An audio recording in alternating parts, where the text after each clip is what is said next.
दोस्तों, आखिर एक दिन बाद देश में क्या बड़ा होने वाला है? क्या संसद के सत्र में सरकार अचानक से कोई ऐसा बम फोड़ सकती है जिस पर ना तो मीडिया का ध्यान जा रहा है, ना ही विपक्षी नेता इसके लिए तैयार हैं। एक बहुत ही हैरान करने वाली चर्चा आज सुबह से देश के राजनीतिक गलियारों में तैर रही है। दोस्तों, 21 तारीख से संसद का विशेष सत्र शुरू हो रहा है और इस विशेष सत्र पर विपक्ष की कड़ी निगाह है, लेकिन साथ साथ में सरकार की भी कड़ी निगाह है, क्योंकि सरकार जानती है कि इस सत्र के साथ साथ उसकी एक अग्नि परीक्षा शुरू हो रही है।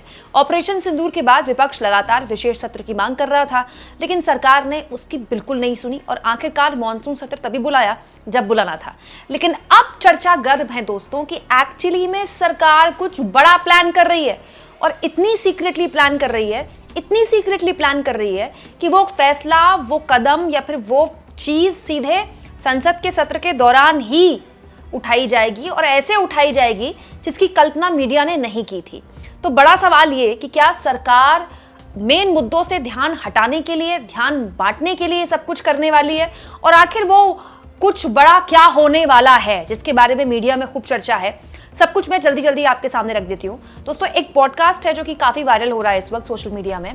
दरअसल सोमवार से संसद का सत्र शुरू हो रहा है और ये सत्र बहुत हंगामेदार रहेगा, तय है, क्योंकि दोस्तों ऑपरेशन सिंदूर, पहलगाम आतंकी हमला, सीज फायर, उसको लेकर ट्रंप की लगातार बयानबाजी, भारत की विदेश नीति, डिप्लोमेटिक प्रयास, इस पर इतने सवाल खड़े हुए हैं हाल के पिछले 2 महीने में, जिसका पूरा पहाड़ बन चुका है। और उसी पहाड़ के बोझ तले विपक्ष सरकार को दबाना चाहता है। यही वजह है कि दोस्तों एक्टिव हो गए राहुल गांधी। सुनने में आया है कि राहुल गांधी ने दरअसल तमाम बड़े नेताओं को व्यक्तिगत तौर पर खुद फोन किया है।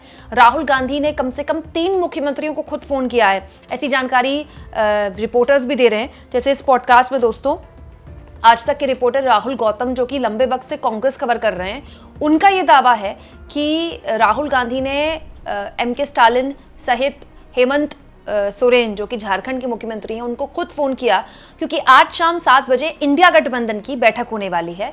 संसद के सत्र की रणनीति किस तरह से फ्लोर में देखने को मिले, इसको लेकर दोस्तों राहुल गौतम ये जानकारी देते हैं, और ऐसी जानकारी मुझे भी मिल रही है कि इस बार का जो फ्लोर मैनेजमेंट है वो ऐतिहासिक होने वाला है। हालांकि 2024 के जितने भी लोकसभा चुनाव के बाद से जितने भी सत्र हुए, हमने ये चीज देखी है कि जो फ्लोर मैनेजमेंट है वो बहुत शानदार रहता है। विपक्षी नेता भले ही संसद के बाहर एक दूसरे से अलग अलग मुद्दों पर भिन्न हो, लेकिन संसद के अंदर एकता जबरदस्त होती है। वक्फ के मामले में आप देख लीजिए, पूरा विपक्ष एकदम एकमुश्त सरकार से लगातार सरकार के सामने खड़ा रहा। और अब जो जानकारी मिल रही है दोस्तों वो ये है कि राहुल गांधी ने न केवल व्यक्तिगत तौर पर मुख्यमंत्रियों को खुद फोन किया, बल्कि उनको आने के लिए बुलाया, लेकिन क्योंकि बहुत शॉर्ट नोटिस था इसलिए मुख्यमंत्री नहीं आ पाए, इसलिए वीडियो कॉन्फ्रेंसिंग के जरिए इंडिया गठबंधन के नेताओं को बुलाया गया। अच्छा, बड़ा दिलचस्प दोस्तों, कांग्रेस पार्टी जो कि टेक्नोलॉजी से बड़ा दूर रहती है और टेक्नोलॉजी का इस्तेमाल भी करती है तो तब करती है जब सारे दूसरे दल कर चुके होते हैं।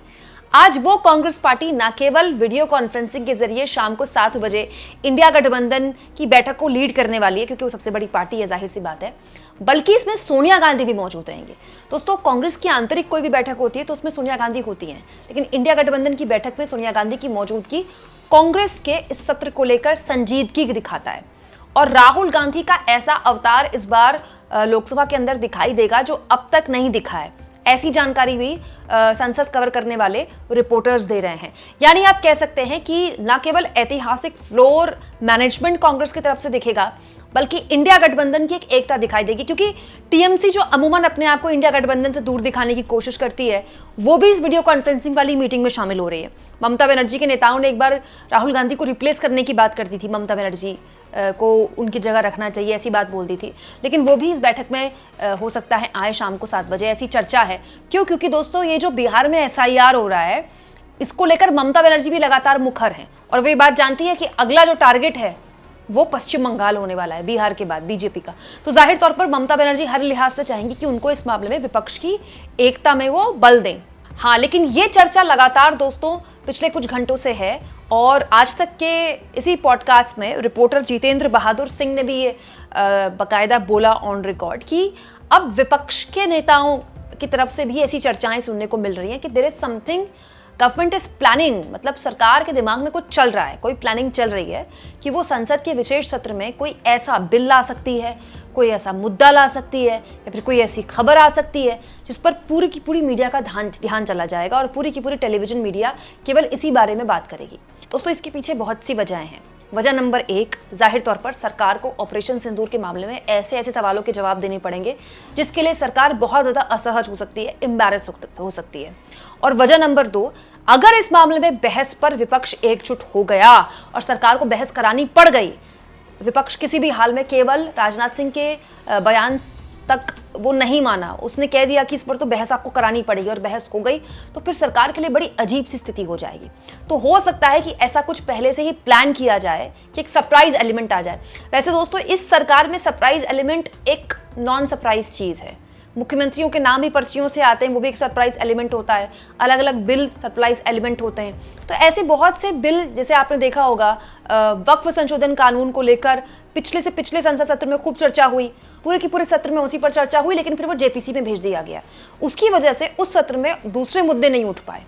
वैसे ही महिला आरक्षण बिल, इसको लेकर कितना हल्ला हुआ, फिर वो बिल पास भी हो गया। लेकिन अब सब जानते हैं कि ना तो वो आरक्षण बिल जो पास हुआ है उसको जमीन पर उतरने में और महिला आरक्षण को लागू होने में 2029 तक वो लागू ही नहीं हो सकता, क्योंकि वो जनगणना के बिना हो ही नहीं सकता।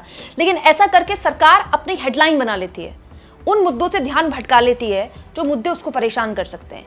तो ये बहुत पॉसिबल है कि ऐसा कोई सरप्राइज एलिमेंट बार बार प्लान करने की सरकार कोशिश कर रही हो, जो कि वो कर सकती है। लेकिन अब इसी में रणनीति इंडिया गठबंधन की है, कांग्रेस पार्टी की है, राहुल गांधी की है, बाकी विपक्षी दलों की है कि वो सरकार के सरप्राइज एलिमेंट में अपने आप को एंगेज करते हैं, या फिर सरकार की तरफ से जो गलतियां रही या जो भी चीजें जिसको लेकर राहुल गांधी या कांग्रेस पार्टी लगातार बोलती आई है हाल के पिछले 2 महीनों में, उस पर ही अपने आप को केंद्रित रखते हैं।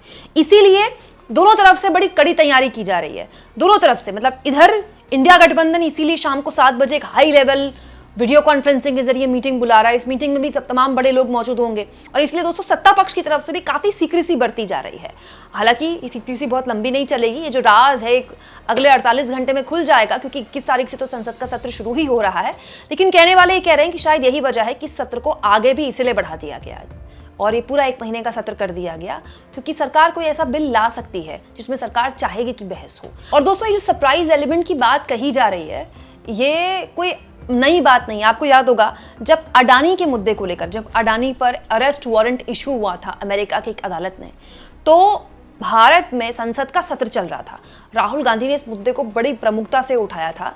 तो अचानक से बीजेपी ने कॉन्स्पिरेसी थ्योरी रख दी संसद के अंदर कि जॉर्ज सोरोस के साथ मिलकर राहुल गांधी मोदी सरकार को अस्थिर करना चाहते हैं, मोदी सरकार गिराना चाहते हैं। दोस्तों, ये मामला इतना बढ़ गया था उस वक्त कि भारत में मौजूद अमेरिका की एम्बेसी ने बाकायदा आधिकारिक तौर पर बयान जारी किया और कहा कि ऐसा ये जो बात बोली जा रही है टोटल गलत है। तो ये जो सरप्राइज एलिमेंट की बात बोली जाती है, ये एक बहुत नॉर्मल चीज़ है। मतलब बीजेपी विपक्ष को काउंटर करने के लिए उससे ज़्यादा एग्रेसिव मोड में हमेशा रही है। इनफैक्ट मैं तो ये मानती हूँ कि पिछले 11 सालों में बीजेपी विपक्ष के मोड में रहती है। बीजेपी इतने लंबे टाइम तक विपक्ष में रही है ना कि वो सरकार में रहकर भी विपक्ष के ही मोड में रहती है। इसीलिए देश की हर समस्या के लिए राहुल गांधी से इस्तीफा मांगा जाता है। ये बीजेपी का स्टाइल ऑफ पॉलिटिक्स है, क्योंकि आप डिफेंसिव होंगे तो आपको सवालों के जवाब देने पड़ेंगे, लेकिन जब आप एग्रेसिव हो जाएंगे तो सामने वाला जो पहले ही आपसे सवाल पूछ रहा है उसको आप इजीली अपने एग्रेशन से दबा सकते हैं, या फिर आप इतनी जोर से अपनी आवाज उठाएंगे कि सामने वाले की आवाज दब जाएगी। और ये भी बात सच है कि एनडीए के पास जो सांसद हैं वो ज्यादा हैं, लोकसभा में भी राज्यसभा में भी, तो संख्या भी उसके पास ज्यादा है। और चेयर पर भी तमाम तरह के आरोप विपक्ष लगाता ही रहता है कि उनकी सुनी कम जाती है, कैमरा उनकी तरफ आता कम है। तो इस पूरी स्ट्रैटेजी से, जो कि सरकार भी बना रही है, विपक्ष भी बना रहा है, इन दोनों की स्ट्रैटेजी में किसकी स्ट्रैटेजी जमीन पर कामयाब रहती है, तो फ्लोर मैनेजमेंट दिखाई देगा दोनों तरफ का। आप इस मुद्दे पर क्या सोचते हैं दोस्तों, कमेंट बॉक्स में जरूर लिखें और जितना हो सके चैनल को शेयर भी करें और सब्सक्राइब भी।